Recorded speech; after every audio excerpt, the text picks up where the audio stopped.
Olá pessoal, nós estamos aqui no nosso sexto vídeo que fala sobre o plano de Deus nas eras, ou durante as eras, durante as dispensações, os tempos de Deus. E estamos falando aqui sobre regras interpretativas no capítulo 5, sobre algumas referências, sobre Mateus 13, como Jesus aplicou, quais são as ferramentas hermenêuticas e interpretativas para que possamos compreender o conceito do reino de Deus em Mateus 13, possamos compreender o plano de Deus nas eras através de Mateus capítulo 13 e das parábolas, das 7 parábolas contidas em Mateus 13.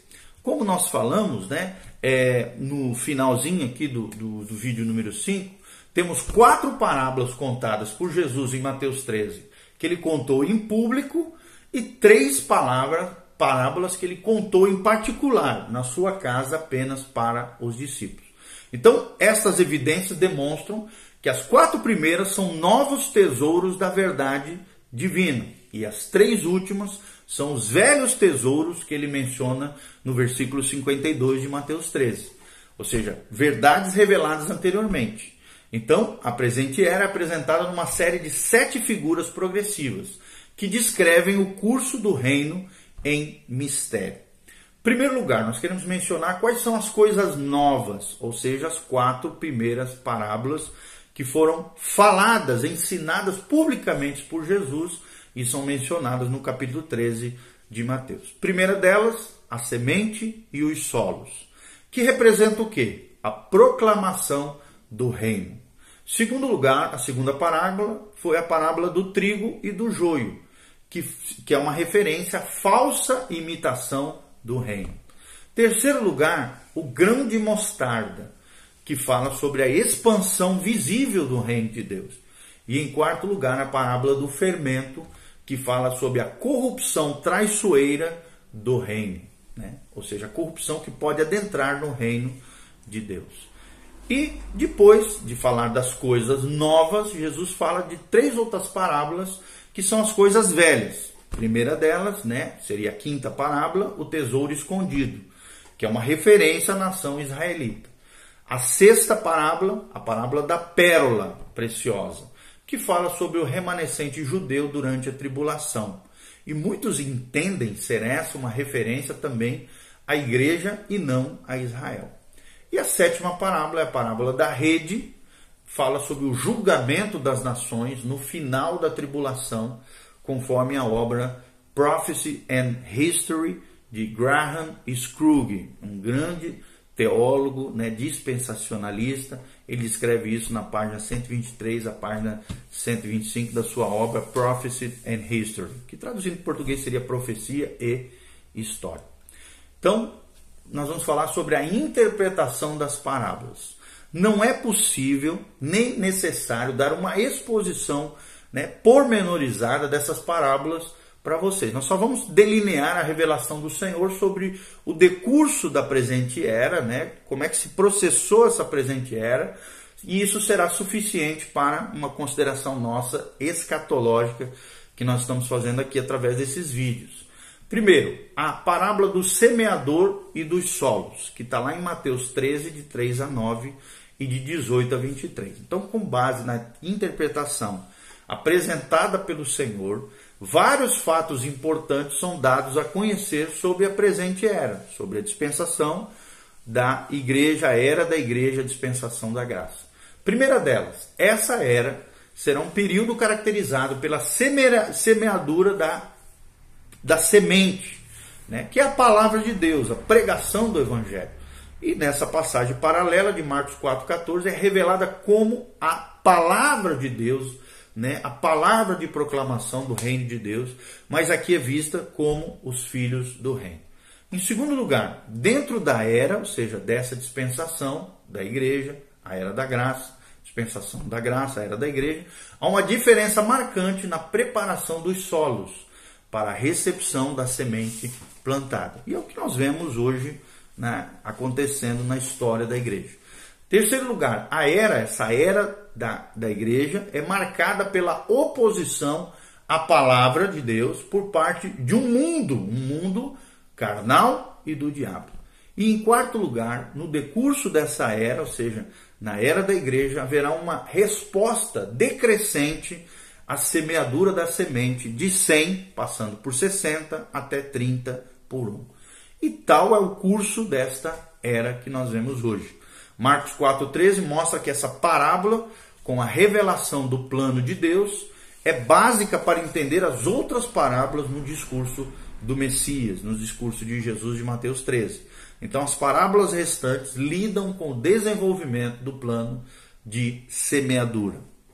Segunda parábola, a parábola do joio, e do trigo, do joio e do trigo, do trigo e do joio. Mateus 13, de 24 a 30, e Mateus 13, de 36 a 43, existe a menção sobre a parábola do trigo e do joio. Essa segunda parábola é interpretada da mesma forma pelo Senhor Jesus. Vários fatos são importantes sobre o decurso desta era e que são revelados através da parábola do trigo e do joio. Primeira delas, a verdadeira semeadura, mencionada na primeira parábola, será imitada por uma falsa semeadura. Ou seja, junto com a semeadura do Evangelho do Reino, da proclamação do Reino de Deus, vai haver uma falsa proclamação, uma falsa semeadura. É o que nós vemos nos dias de hoje, na dispensação da graça. Segundo lugar, haverá um desenvolvimento paralelo entre o que é bom e o que é mal, em consequência dessas duas semeaduras. É o que nós vemos hoje na era da igreja. Haverá também um julgamento ao fim dessa era para separar o que é bom do mal. O bom será recebido no reino milenar. O mal será excluído do reino milenial. E em quarto lugar, o caráter essencial de cada semeadura pode ser determinado apenas pela colheita frutífera ou infrutífera, não pela uma observação externa. Ou seja, uma referência clara entre a igreja visível e a igreja invisível. A igreja invisível é a colheita frutífera, que produz os frutos de arrependimento, os frutos na conquista de almas e os frutos do Espírito Santo. E a colheita infrutífera é quem? É a igreja visível, que muitos deles são falsos crentes, falsos cristãos, que não dá para observar de maneira externa, visível, aparente, mas sim é algo interno que só Deus sabe quem é e quem não é. Então, muitos acham que a segunda parábola deve estar relacionada particularmente ao período tribulacional e deve ser diferenciada da semeadura da primeira parábola. Como, por exemplo, Strombeck, um teólogo, na sua obra First the Rapture, primeiro vem o arrebatamento, o rapto, na página 162, ele faz menção disso que acabamos de falar. E na primeira parábola, a tônica reside sobre a palavra, que palavra de Deus. Na segunda, a ênfase já é os filhos do reino, em Mateus 13, 38. Na primeira parábola, a semente é colocada no coração dos homens. Na segunda, a semente é lançada no mundo. E na primeira parábola não há menção de julgamento. Já na segunda parábola termina com um julgamento, no julgamento. Então isso parece mostrar duas semeaduras distintas. A primeira, durante a presente era, principalmente pela igreja. Já a segunda, num período tribulacional, logo antes do fim dessa era, quando Deus está lidando novamente com Israel. Então, há indícios na segunda parábola de que ela está relacionada a Israel e não à igreja. O termo filhos do reino é usado em Mateus em referência a Israel, lá em Mateus 8, 11 a 12. Já o julgamento descrito refere-se ao período em que Deus estará novamente lidando com Israel como nação. Isto é, na consumação dos séculos. Em terceiro lugar, o trigo e o joio crescem juntos até o julgamento, mas a igreja será arrebatada antes que a tribulação comece na visão escatológica pré-tribulacionista. Já o julgamento que cai sobre os ímpios acontece por meio dos anjos antes dos justos serem recompensados. Por isso, a cronologia aqui refere-se à retirada dos ímpios para que somente os justos permaneçam adentrando no reino milenial. E, em quinto lugar, o reino milenar é estabelecido imediatamente após esse julgamento que nós vemos aqui em Mateus 13, na parábola do joio e do trigo. E sexto princípio que nós vemos dentro dessa parábola, observação, é que a igreja jamais é julgada para determinar quem entrará na glória e quem será excluído. Isso parece mostrar que a parábola sim faz uma referência precípua a Israel durante o período tribulacional, ou seja, né, realmente é uma referência da tribulação. E é verdade, porém, que toda essa era será caracterizada por uma semeadura falsa em competição com a verdadeira. É o que nós vemos hoje, uma semeadura de uma mensagem do evangelho falsa, uma semeadura falsa em competição com uma semeadura verdadeira, a verdadeira mensagem do evangelho de Jesus Cristo, que é capaz de salvar o homem perdido e levá-lo ao céu. Outra parábola muito importante que nós estamos mencionando aqui, que tem um valor escatológico também, é a terceira parábola, que é a parábola do grão de mostarda. Está lá em Mateus 13, de 31 a 32. No linguajar cotidiano dos judeus, a semente de mostarda era a maneira de classificar e avaliar o que se considerava a menor quantidade passível de medição. Porque é uma sementinha minúscula, bem pequenininha. Assim está sendo frisado o começo insignificante da nova forma do reino.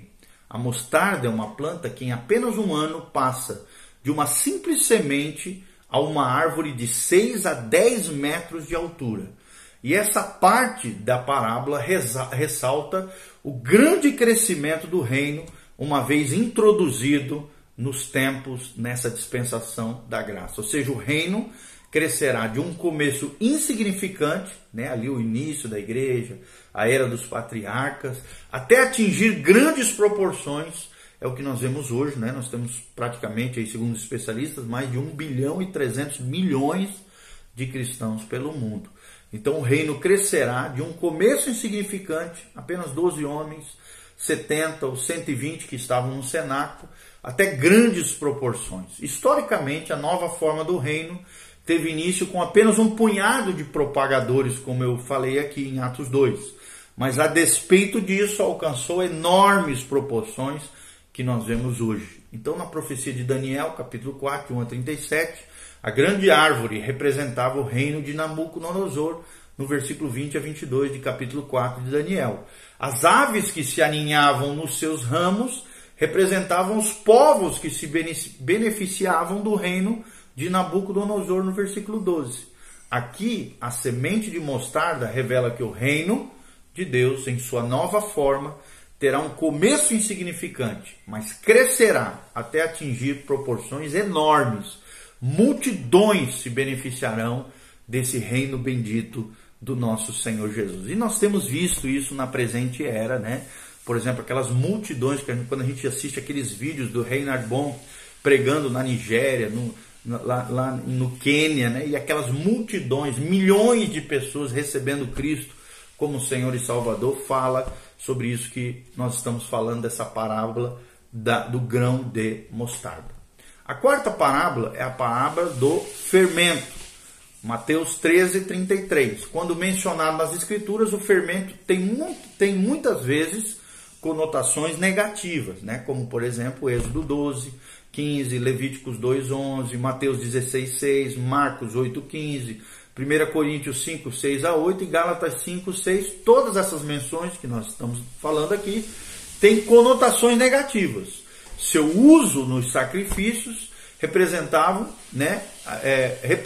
a perfeição da pessoa e da obra de Cristo. Por exemplo, lá em Levítico 2, de 1 a 3, já mostra que ele nem sempre é usado de forma negativa, mas às vezes o fermento é usado representando a perfeição da pessoa e a obra de Cristo.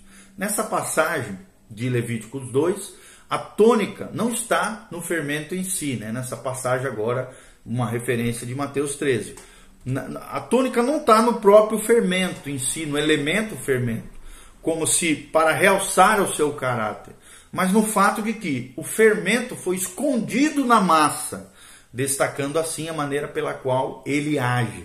Ou seja, uma vez introduzido na massa, o fermento começa um processo irreversível que continuará até que a sua ação levedante se complete em toda a massa. Então a intenção da parábola é destacar a maneira pela qual a nova forma do reino se desenvolverá pelo mundo. O poder do reino não é externo, mas interno. por sua operação interior, efetuará transformação externa nas pessoas. Todos os grandes reinos anteriores haviam sido estabelecidos através do poderio militar. A Babilônia chegou ao poder derrotando a Síria. A Medopérsia, dominou a Babilônia. A Grécia conquistou pelo poder a Medopérsia. E Roma dominou depois e superou o Império Grego Macedônio. Então esse novo reino, lá de Daniel, florescerá não através de um poderio militar, mas por meio de um novo princípio, que é o poder interior que o Evangelho de Jesus Cristo produz de dentro para fora dos homens. Isso é lindo, isso é maravilhoso. Então as parábolas da semente de mostarda, do fermento na massa, sublinham, portanto, o crescimento dessa nova forma do reino de Deus. Ok? No próximo vídeo nós vamos estar falando sobre a parábola do tesouro escondido. Que Deus os abençoe. Continue conosco nesses vídeos escatológicos. Louvado seja o Senhor. Dê um joinha, compartilhe com outras pessoas e que Deus te abençoe em nome de Jesus.